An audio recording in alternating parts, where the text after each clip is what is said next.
directeur de la compétition, mesdames et messieurs les chefs de service et les directeurs nationaux,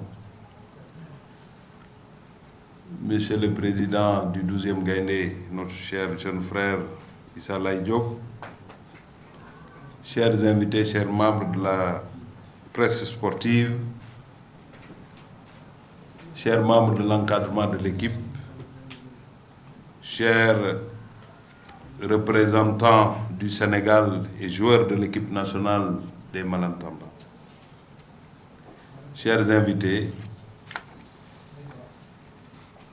il y a quelques mois, le président de la République, son Excellence M. Macky Sall, recevait l'équipe nationale de football des malentendants pour vous exprimer sa satisfaction et son admiration à la suite de votre brillante victoire à la première édition de la Coupe d'Afrique de football des malentendants.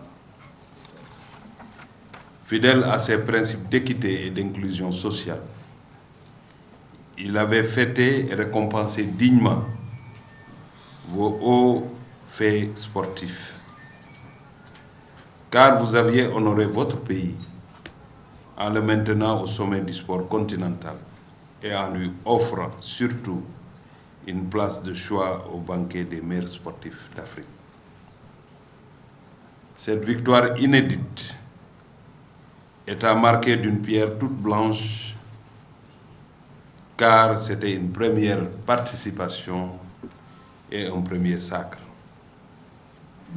Cette victoire s'apparente à bien des égards comme le top du départ du renouveau du sport sénégalais dans sa conquête de l'Afrique et du monde.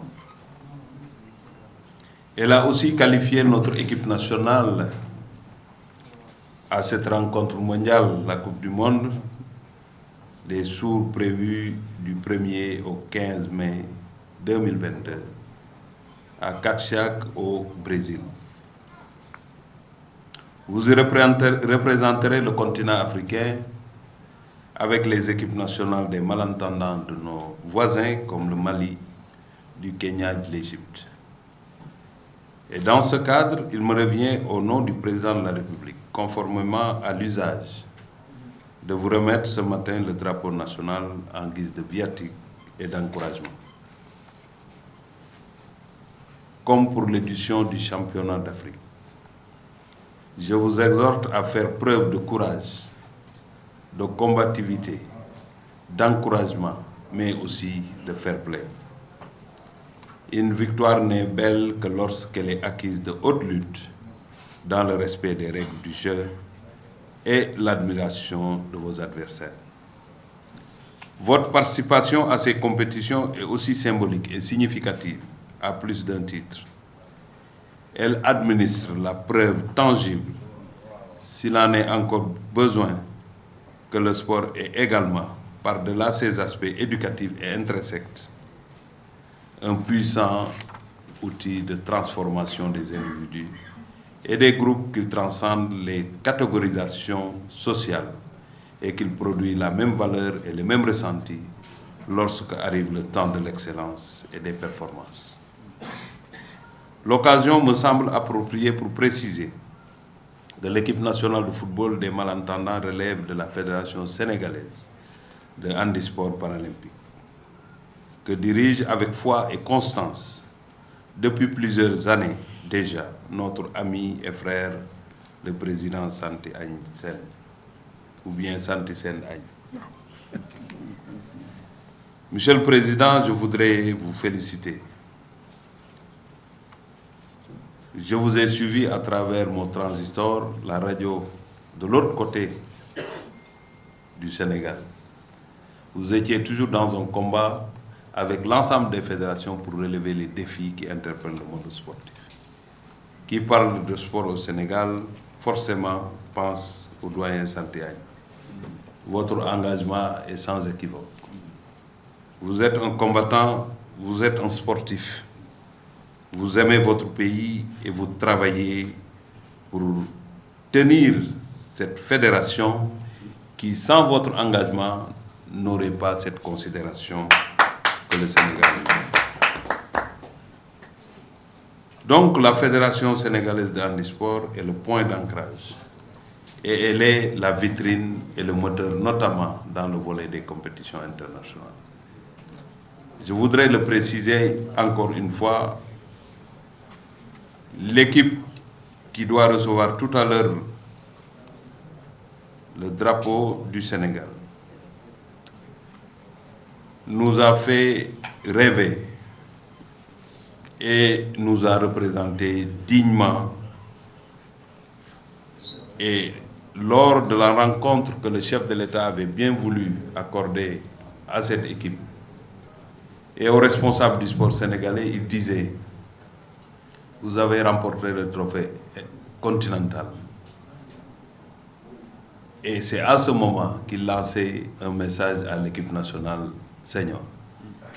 Il disait: vous avez gagné, j'espère que les Sadio Mané feront la même chose.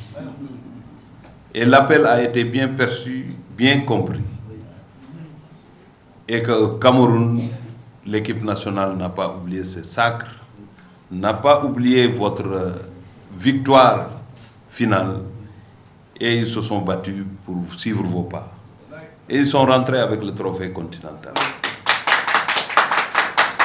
Aujourd'hui, nous allons vous remettre le drapeau. On va vous dire la même chose. Allez jusqu'au bout de cette compétition. Et je suis sûr que si vous réussissez à aller jusqu'au bout de cette compétition, les Sadio Mané feront de même. Nous y croyons parce que nous avons l'engagement qu'il faut. Nous avons aussi les atouts techniques qu'il faut. Et les conditions ont été réunies pour vous permettre d'aller jusqu'au bout de cette compétition. Donc, chers entraîneurs, chers coachs, chers doyens, l'État sera toujours avec vous. Au Brésil, les Sénégalais resteront certainement ici, mais se mobiliseront pour vous accompagner. Nos prières vont vous accompagner, mais l'engagement du peuple sénégalais aussi ne fera jamais défaut. Vous allez retrouver des Sénégalais au Brésil. Ces Sénégalais constitueront le 12e Gaïndé, je suis sûr.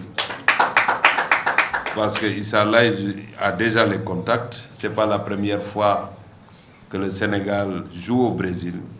On a été pendant les Jeux Olympiques, on a été aussi dans d'autres circonstances.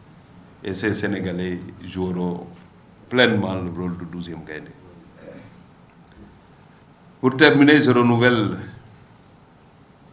mes chers compatriotes, chers membres de l'équipe nationale, notre foi en vos qualités techniques. Et je demande, au nom du président de la République, je vous le demande, il faut honorer encore le Sénégal et le drapeau national. Par vos comportements sur le terrain de jeu et en dehors des terrains de compétition.